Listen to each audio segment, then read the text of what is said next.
All right, Ranger Adams, take me through the day. Like, how did you find out about this call, and how long were you on this mission? Yeah, I got a call around 5:30 or so in the morning that I need to be at Dick's trailhead at Elk Lake at 8 o'clock and to bring some snowmobiles. So I went to our ranger shop and got the snowmobiles and headed over to Elk Lake. I got there a little later. Just takes time to load snowmobiles and drive there. So I got there around 8:30, and there's already rangers in the woods. That since the night before, there was about seven or so rangers out all night. They were working their way out, and the new rangers were going to get debriefed and head in. We had four rangers going to head in on head to the Lake Claire Airport and get inserted by New York State Aviation as well. So you know the Rangers are out there all night, and this guy's been missing since the morning before. What's going through your head as you start searching? He's been out. Our guy's been out for 2 nights. The first night he was planning on just hiking all night long. The second night was unplanned. I mean, 2 nights out in the woods, high up elevation. It got pretty cold. It snowed 7 inches the night before, so it was definitely dire straits that we had to find him as soon as possible. And then we just want to make sure the Rangers coming out got out safely because they were out all night and they were very tired. What are the conditions up there, and how high up was it? Um, the Dix Mountain is one of the higher high peaks. Obviously, high peaks are over 4,000 feet. I think Dix is like 4,800 or yeah, 4,800 or so. Um, we found his tracks. Well, we were actually. No, let me restart. Uh, we were hiking the trail to his last known point, and some other rangers that had already covered um, that area. So we decided with the instant commander at the Elk Lake Lodge that we were going to go off trail and try to find some hiking trails, his hiking footprints, um, off in the woods. And then we went off trail, and eventually our path crossed some faint snowshoe paths, and we are like, that's the only person else is going to be out in the woods, way off trail. So follow those tracks downhill, and luckily, we kept calling his name. And at one point, we were like, "Wait, did we actually hear what we just heard?" And he responded back to us that we were really close now. And then moments later, we saw him and was able to provide first aid to him. What is that feeling like for you when you know you found him? Yeah, it was the best feeling ever. I can't explain it. It was actually the first time I've been the one to find the person in the woods. So it's like a feeling I've never experienced before, and it makes you feel incredible. It makes it all worthwhile. And what is his reaction when you find him? He's got to have a sense of relief too, right? Yeah, he was very relieved. He'd been out all night for 2 nights. He was absolutely gassed. He was very cold. He just wanted to get out of the woods as soon as possible. How cold is it there when you find him? I mean, he's how does someone survive for 2 nights in those conditions? Um, it Yesterday was relatively warm. It was in the 20s, mostly sunny, but it was pretty windy on the top. He did not have as much winter gear as he could have. I think he just kept moving, and it was pure determination to keep moving and staying alive is what kept him going. So what does he say when you get there? What did he?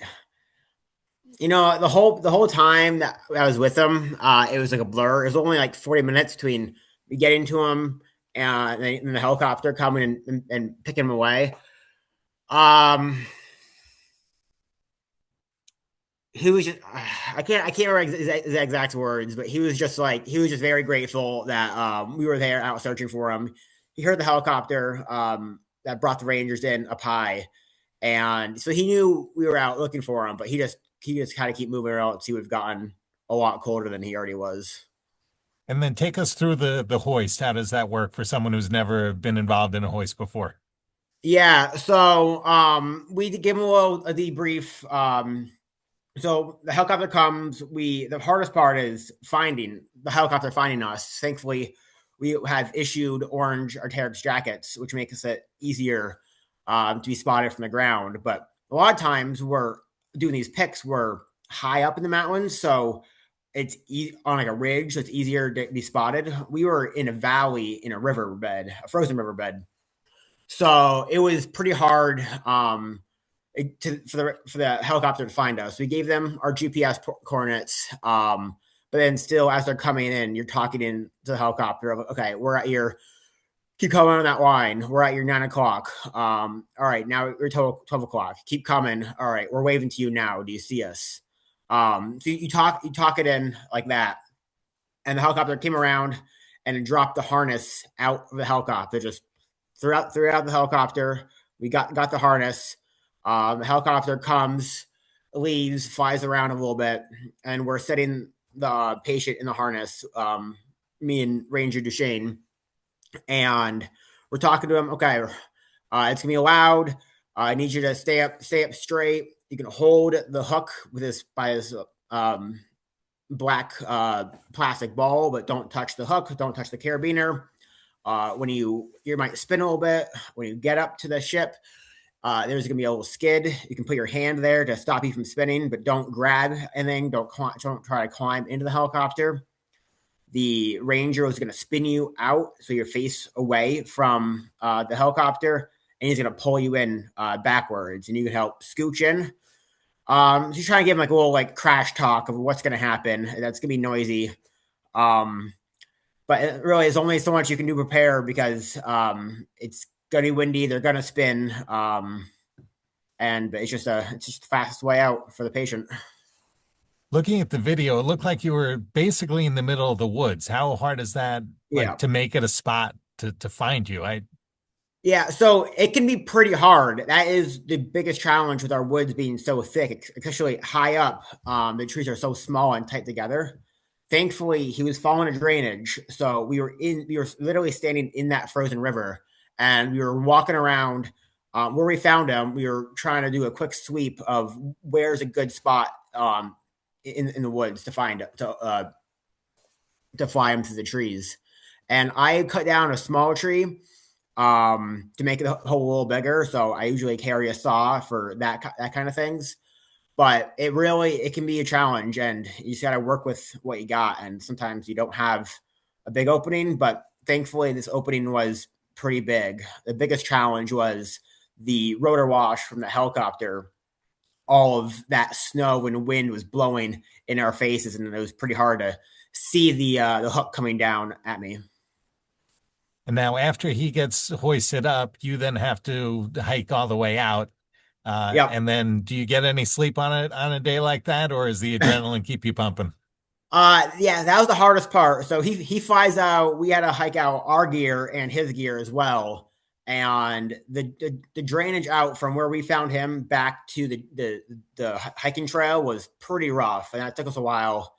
Um, and yeah, and then we hiked out, met another ranger, and we were able to snowmobile a good chunk of the way out. But once I got home, though, I fell right asleep. I was pretty tired after that whole day.